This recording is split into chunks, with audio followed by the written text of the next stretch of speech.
இருந்தமிழே உன்னால் இருந்தேன், வானோர் பெருந்தமிழ்தம் என்றாலும் வேண்டேன். பாரத நாட்டிலே பிறப்பது புண்ணியம், தமிழ்நாட்டில் பிறப்பது அதைவிட புண்ணியம். அதைவிட புண்ணியம் நெல்லை மாவட்டம். நெல்லை மாவட்டம் என்றுமே தொல்லை தராது. அதற்கு ஒரு எல்லை உண்டு.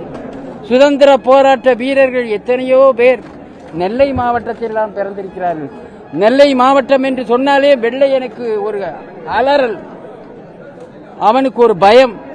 அதிலும் குறிப்பாக வெள்ளை ஏகாதிபத்தியருக்கு முதலே குரல் கொடுத்தவர் மாமன்னர் பூலித்தேவன் ஆவார். அவருடைய நான் இந்த நெற்கட்டு சேவலுக்குள் நுழைஞ்சு இந்த அரண்மனைக்குள்ள முடிஞ்ச உடனே எனக்கு கண்ணீர் மிகுந்தது. இப்படியெல்லாம் சுதந்திரத்துக்கு பாடுபட்ட இந்த தமிழ்நாட்டு மண்ணில் இன்று இவ்வளவோண்டு ஒரு பையன் டீசல் போடுறான், அக்னி உத்திரம் போடுறான். இப்படியெல்லாம் இந்த இடம் பாஸ் மார்க் வாங்குறானோ வாங்கலையோ, டாஸ்மார்க் கடைக்கு போய் இந்த இளைஞர்கள்லாம் இப்படி கெட்டு போகிறார்கள் என எனக்கு வருத்தமாக இருக்கிறது. இந்த இடத்துக்கு வந்த உடனே எனக்கு ஒரு வீரம் எழும்புகிறது. இது போல பாஞ்சாலங்குறிச்சிக்கு போனாலும் வீரம் எழும்புகிறது.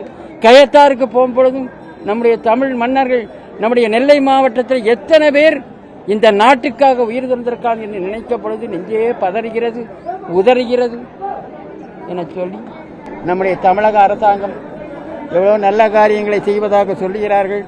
நம்முடைய அறநிலையத்துறை அமைச்சர் கூட சமீபத்திலே நடந்த பழனியிலே நடந்த முருகன் மகாநாட்டிலே நம்முடைய பூலித்தேவன் ஐயா அவர்களுக்கு ஒரு சிலை வைக்க வேண்டும். அதுவும் அவர் இறைவனோடு அம்பாள் ஜோதியிலே கலந்த அந்த இடத்திலே நிறுவ வேண்டும் என நான் கேட்டுக்கொண்டேன். ஏதோ ஆகமம் என்று சொன்னார்கள். அன்றைய தினமெல்லாம் வெள்ளையர்கள் ஆண்ட பொழுது ஆகமமாக இருந்தது, வெள்ளையர்கள் எதிர்த்த பொழுது ஆகமமாக காப்பாற்றியது. அன்றைய தினம் வெள்ளையர் ஏகாதிபத்தியத்துக்காக உயிர் விட்ட இந்த மாமன்னர்களுக்கு ஒரு சிலை அவர் இடத்துல வைக்கணும் என நான் தமிழக அரசையும் மத்திய அரசையும் கேட்டுக்கொண்டு, நம்முடைய இளைஞர்களுக்கெல்லாம் இவருடைய வரலாறு தெரியணும்.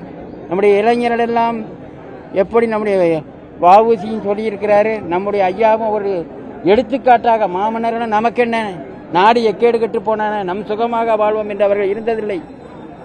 அவர்கள் எவ்வளவு வீர முழக்கமிட்டார்கள். நம்முடைய குழந்தைகளுக்கு அவருடைய வாழ்க்கை வரலாறை எல்லாம் எடுத்து சொல்லி வீரமிக்க குழந்தைகளாக இந்த நெற்கட்டு சேவலுக்கு வந்த உடனே வீர முழக்கமிடணும். அப்பேற்பட்ட குழந்தைகள் எல்லாம் நாம் பெற்று இந்த நாட்டினுடைய எல்லா குழந்தைகளும் தேசபக்தி உள்ளவர்களாகவும் தெய்வ பக்தி உள்ளவர்களாகவும் வளர வேண்டும் என கேட்டுக்கொண்டு இந்த ஒவ்வொரு ஆண்டும் இந்த நிகழ்ச்சிக்கு நான் வருகிறேன். ரொம்ப கட்டுப்பாடு அதிகமாக தான் இருக்குது, பரவாயில்ல. வந்து அவரை வணங்கும் போது எனக்கு உள்ளத்திலே எனக்கு 70 வயசு ஆனாலும் அவரை பார்த்து ஒரு கும்பிடு போட்டவனே எனக்கு 20 வயசு மாதிரி எனக்கு தோற்றம் அளிக்கிறது.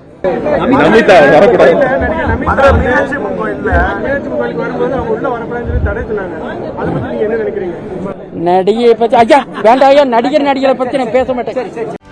செய்திகளை உடனுக்குடனும் துல்லியமாகவும் தெரிந்து கொள்ள சப்ஸ்கிரைப் பண்ணுங்க.